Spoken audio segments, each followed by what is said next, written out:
If 4chan was a person, it would most likely find itself locked up for life, the keys abruptly thrown away, and that's because of the 1.3 billion sites on the internet. 4chan is one of the most degenerate. Even though 4chan's boards are primarily used to share harmless enough stuff, anime-related images and the like, even some political content, being one of the ultimate hubs for free speech on the internet, there is another side, a dark shadow attracting some of the worst criminals on the internet, violent and cold-blooded killers. And to truly understand the depth and darkness of 4chan, we gotta start off by discussing David Kallick, the 4chan murderer. He was a troubled individual with a history of alcohol abuse, regularly hurting people in his drunken states, and his heavy alcohol use would result in profound personality changes, delusions, and the identification of false threats. In November of 2014, it would also play a role in a brutal murder. Reflecting on a truly despicable act of barbarity, David Kallick said, "It's a really difficult thing to wrap my head around. On one hand, I have memories of what I believe happened. On the other hand, I have multiple people saying that what I remember is garbage." These comments came after Kallick had a violent altercation with Amber Lynn Copeland in her small apartment. Although the two who lived together on the outskirts of Seattle at the time of the unsavory incident argued frequently, Kallick said he considered her to be one of his best friends. However, Kallick would end up strangling his supposed best friend to death. After killing Copeland, Kallick shared gruesome images of the crime on 4chan. On the run for more than 24 hours, he was involved in a high-speed chase with police before eventually being apprehended by authorities in Wilsonville, Oregon. Shortly after, he would be charged with second-degree murder of Mrs. Copeland. In a truly horrific moment, Kallick used a shoelace to strangle his victim and then took explicit photographs of her lifeless body, which he would upload to 4chan, also posting messages boasting about the incident and describing the victim's struggle. And this brutal killing would be infamous on 4chan, with the user being known as the 4chan murderer. But at the time, other 4chan users really questioned the authenticity of the photos. On 4chan, everyone's seen everything. There is no trust or authority. There is no moderation. You can post whatever you want. And for most 4chan users, they've seen some of the most gruesome stuff imaginable. But to make sure his fellow 4chan users knew that this was real, Kallick chillingly stated that the news would soon report the discovery of Copeland's body by her son. He further revealed his intention to provoke law enforcement into shooting him by brandishing a BB gun, a phenomenon more common than you might think. But around 30 minutes after his 4chan postings, Copeland's lifeless body was discovered by her 13-year-old son. Upon arrival, the police were confronted with a horrific scene. Copeland's body was surrounded by handwritten messages, one of which read, "She killed me first," was written on the bedroom wall. The blinds had the words "bad news" written on them, and her driving license found next to her lifeless body had the word "dead" inscribed on it. According to investigators, neighbors reported hearing violent thumping and banging throughout the night. Additionally, Kallick had sent a text message to a friend, hinting that he would make headlines. But rather disturbingly, according to prosecutors, Kallick allegedly bit her lifeless body and used a Sharpie to draw numerous arrows pointing to the teeth imprints. Kallick eventually got sentenced to 82 years in prison, but the way in which he used 4chan to signal his intentions to share the results of his homicidal act really shocked America and the broader world, because before this, 4chan was just seen as a place for weebs, a place for geeky internet users to come together and share whatever the hell they wanted. But this time, people started to realize that 4chan had a much darker side than people imagined, and this wouldn't be the last time that 4chan would feature heavily in a needless act of depraved brutality. Have you ever Googled yourself and were shocked to see your personal information exposed on one of those public listing sites? You see, data brokers are making a fortune selling your information to robocallers, spammers, and others who want to learn more about you, like where you live. But thanks to our sponsor Aura, they can identify data brokers exposing your information and submit opt-out requests on your behalf, as brokers are legally required to remove your information if you ask them to, but they make it super hard to do so let Aura handle it for you. Aura also does so much more to protect you and your family from online threats that you can't see, and it's so easy to get set up. You don't have to download several different apps to get things like parental controls, antivirus, VPN, password management, identity theft insurance, and more. You can get everything at one affordable price. So let Aura do the hard work of keeping you safe online so that you can focus on other tasks with peace of mind. You can either let people continue to exploit and profit off your private information, or you can go to aura.com/moon to start your 2-week free trial, also linked below in the description. The anonymous nature of 4chan is perhaps its biggest selling point. Anonymity tends to bring out the very worst in humans, empowering individuals to share the most abhorrent, racist, and hateful comments conceivable. It also allows them to share images and ideas that they likely wouldn't share if they were forced to reveal their real identities. And increased anonymity goes hand in hand with extreme beliefs. And 4chan is a virtual cesspool with extreme beliefs and vile content. And after an extended period of time, exposure to hate-filled violent content completely desensitizes its users. Specifically, it desensitizes paralyzes them emotionally. Their limbic system is hijacked, they no longer feel what they once felt before. They build up a tolerance to images and ideas once considered shocking, now just a normal part of their day. So they go chasing more extreme content to reach the initial high of first discovering their favourite 4chan boards. As exposure to hate and violence becomes more normalised, aggression and savage behaviour are shown to increase. And this is particularly true when discussing impressionable teenagers. There is evidence that exposure to violence in early adolescence, both in the real world and online, is directly associated with emotional desensitization. A teenage boy who spends enough time on 4chan, for example, could see his brain completely rewired at one of his most sensitive periods in development, thus affecting his actions, beliefs and behaviours in the most shocking ways imaginable. Not just with adult content, but also with just the general culture of 4chan. Which brings us to Ruben Braithwaite, who in 2013, at the age of 12, went to live with his father Chris and stepmother at Broadmoor Farm, located on the south coast of Wales. Now, according to reports, his stepmom Fiona loved Ruben deeply. She cared for him and encouraged the young boy to consider pursuing a university education. However, Ruben, uninterested in the possibility of third-level life, had other plans, and the care Fiona showed towards Ruben was not reciprocated. In fact, between 2013 and 2018, Ruben's hatred for his stepmother would intensify, eventually resulting in a brutal murder that would send shockwaves across the small town in which he was raised. From an early age, Ruben would develop an unhealthy obsession with exploring the darkest recesses of the internet, consuming an online diet rich in disturbing images and videos of extreme violence. And in 2018, Ruben was sentenced to life in prison after mercilessly murdering his stepmother, and the manner in which he executed his crime was particularly shocking, with the teen using an axe and a samurai sword to butcher his stepmother. Prior to this horrific incident, he had been exposed to some of the most graphic violence on 4chan, regularly consuming content depicting mass killings and beheadings. And after deceiving his 54-year-old animal-loving stepmother by luring her out of the house under the pretense of an injured cat, he would then proceed to strike her on the head with an axe and then slit her throat with the sword. And during the trial at Swansea Crown Court in Wales, the 17-year-old confessed that he was deeply dissatisfied with his life, yet too afraid to take away his own life, ultimately desiring to be apprehended by the authorities. Worse still was that the whole thing was premeditated the night before the murder, while he lay in bed contemplating the gruesome act he would commit in less than 24 hours. So desensitized through his obsession with gore-filled images on 4chan, he was watching the blood drain out of his stepmother's body, and only then calling the police. But after being arrested, he told officers he was convinced he had to do it, and that his motivation was to shock people to change my life. His actions, certainly shocking, changed not just his life but everyone else who knew her, as all those around her knew her as a loving, caring woman. Prior to sentencing Ruben, the judge remarked after, quote, chatting to your stepmother, you went outside, grabbed an axe from your father's workshop and brought it just outside the entrance to the cabin. You told the police that you went back inside and looked underneath your father's bed where you knew that there was a sword. You grabbed it and took it outside. Then with the axe in your hand, you went around to the window of the living room and indicated to your stepmother that there was something wrong with the cat in order to get her to join you outside. And as she stepped outside the door, you struck her in front of her skull with the blunt end of the axe. She fell unconscious to the ground and then you repeatedly struck her. And as you saw blood coming out of her skull, you used the samurai sword to slice open her neck. And it was only at this stage that you called the police. You explained also disturbingly that you had taken 2 photographs of her, one after the attack with the axe and the next after you had used the sword. You had tried to upload these photographs to the 4chan website, but had been unsuccessful in that. You stated that you wanted to do this as a kind of confession. And in the run-up to this confession, Ruben had developed an unhealthy obsession with online content related to this graphic violence. There was no surprise that he wanted to post it to 4chan. He wanted to be a part of the people committing these heinous acts. After his arrest, law enforcement authorities discovered additional disturbing videos on his phone, which depicted gory scenes of road traffic accidents and mutilated bodies. Troubled teen with the darkest of thoughts, he was sentenced to 15 years behind bars, which actually means he could be walking the streets again less than a decade from now. On November 13th, 2022, 4 University of Idaho students were stabbed to death at an off-campus residence in Moscow, Idaho. On December 30th, more than a month after the murders, Brian Christopher Koberger was apprehended in Monroe County, Pennsylvania, where he currently faces charges of 4 counts of first-degree murder and 1 count of felony burglary. And the prosecution is actively pursuing the death penalty in this case.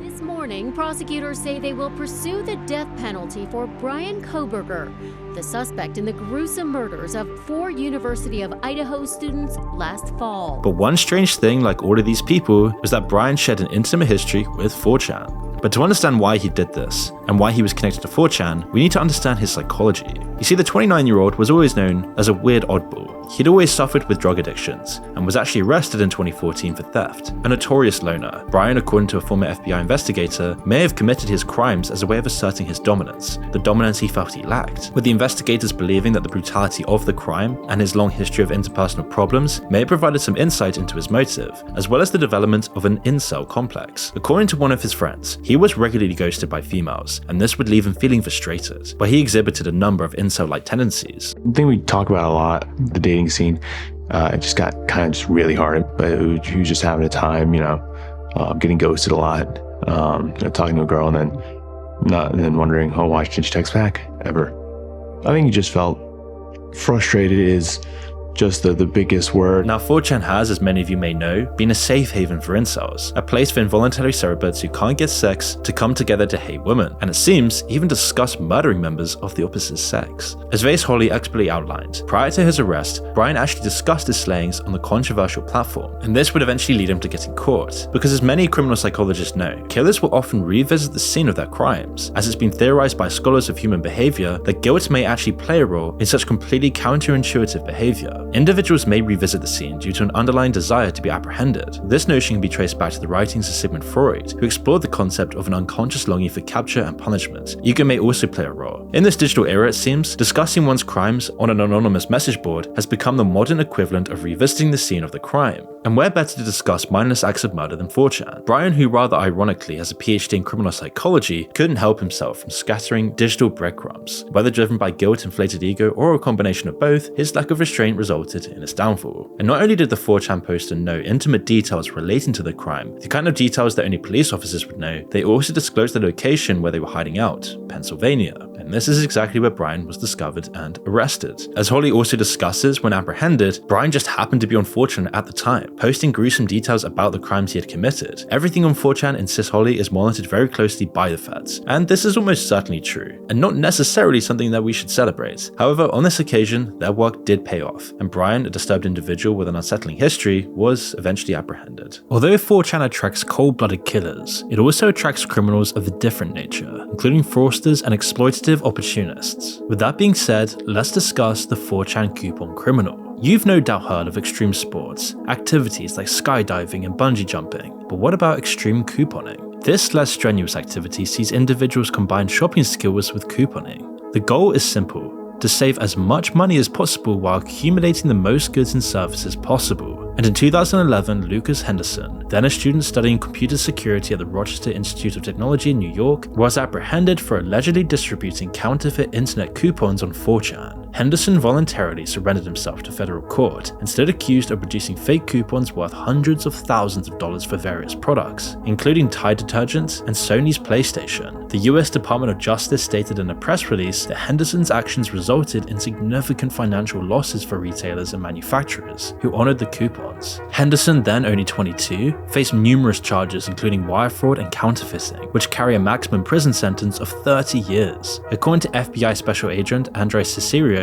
Henderson utilized the anonymous Tor browser to conceal his online activities and posted coupons under the alias Anonymous123, Anonymous234, and Anonymous345. However, in October of 2011, Henderson made an error by posting multiple times using an IP address assigned to him at the Rochester Institute of Technology. His criminal activities ripped off Procter & Gamble, among many others, and so Henderson was apprehended due to the detection of unusual redemption patterns by News America Marketing, the coupon division of Rupert Murdoch's News Corp, on smartsource.com. The ability to identify these patterns stems from the requirement of users to download a specific print widget when printing online coupons on SmartSource, which prevents the creation of multiple copies of a coupon in PDF format. Henderson allegedly managed to bypass the software, enabling 4chan users, many of which are notorious hackers associated with the Anonymous movement, to print numerous coupons for Power Bars, Campbell's Soup, Smart Ones TV dinners, and Magic Hat beer. According to prosecutors, in December 2010 alone, consumers redeemed counterfeit coupons worth $200,000 $100,000 for Tide laundry detergent within a span of just 2 to 3 weeks. But along with coupon criminals, other odd crimes involve role-playing, more specifically people role-playing as a bank robber. In 2018, a Georgia man was arrested and presented with felony charges after his detailed plan for a fantasy bank robbery was discovered online. The plan, which included images of the bank and the weapons the would-be robber intended to use, was posted on 4chan. A vigilant college student from Georgia Southern noticed the post and reported it to authorities. The witness stated that the forum post contained specific information about the bank's employees, suggesting that the person behind the plan had inside knowledge of the bank, adding credibility to the threat and raising concerns about the safety of the individuals mentioned.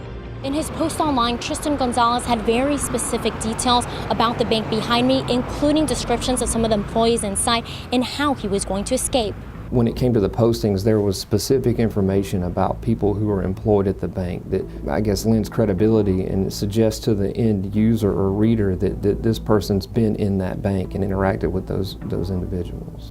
Although the original posts were deleted, the Coweta County Sheriff's Office took charge of the investigation and contacted both the targeted bank and the FBI, who typically assist in bank robbery cases. As a precautionary measure, the bank temporarily closed down to ensure the safety of its employees. And the bank was partially closed down for a day for the safety of its employees. Any reasonably prudent person would have to address a complaint like that. The alternative would be to do what? Nothing. And then if the bank was robbed, if someone were killed, what would people say then? They would say, you knew about this, what action did you take? None. Soon after, the authorities successfully identified and apprehended the individual they suspected to be responsible for the online posts, a 20-year-old named Tristan Connor Gonzalez from Newnan. During the search of his residence, they even discovered a handgun. However, when questioned by investigators, Gonzalez claimed that his intention was never to actually carry out a bank robbery, stating that the messages he posted online were merely a form of role-playing. Even if this was some sort of live-action role-play or pretense, it's not a fantasy for the people that work in the bank who are now scared to come to work.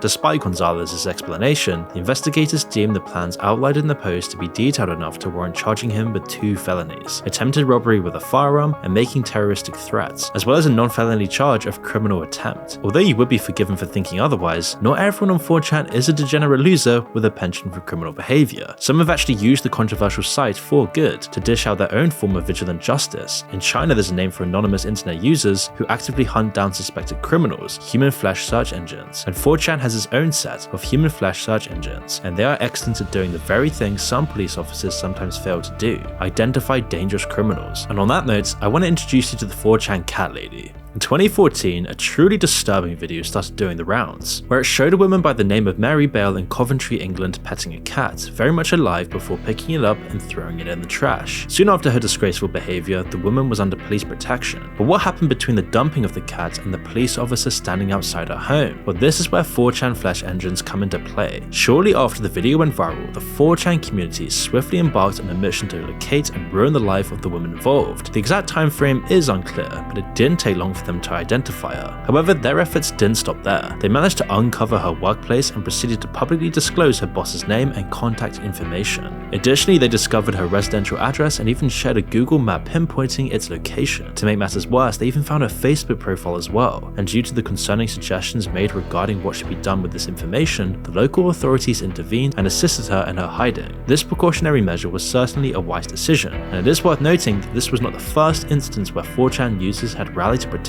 a cat that was subjected to cruelty in an online video. In a similar incident in 2009, 4chan has successfully tracked down a 15-year-old named Kenny Glenn, who had uploaded a video showcasing himself as the animal abuser and brutally assaulting the family cat, Dusty. During that time, the authorities also intervened, but solely to rescue Dusty. Kenny's parents were left to handle the situation, but all of this originated from a single video. And one important lesson to take away from this video is that in today's digital world, people have the ability to use the internet for both good and bad, especially on 4chan. These people created Anonymous that helped take down terrorists. They have the ability to uncover almost any information they desire about others on 4chan. It's like a hive mind of everyone online who spends way too much time looking at the internet, and using this hive mind collective for either noble or nefarious purposes. More recently, in June of 2022, 4chan activists or hacktivists were in the news again, this time for interfering in the life of one of America's most discussed men, Hunter Biden. The alleged leak of Hunter Biden's personal data, ominously known as the iPhone from hell, went viral on 4chan. 4chan after an anonymous user claimed to have hacked into Joe Biden's son's iCloud backup and then used a specific tool that enables the recovery of files from Apple's cloud backup site. Shortly after the anonymous user made the claim, the files were mercilessly dissected by 4chan community members. The anonymous user claimed that the iPhone contains voicemails, videos, voice recordings, pictures, etc. of Joe. In this zip they added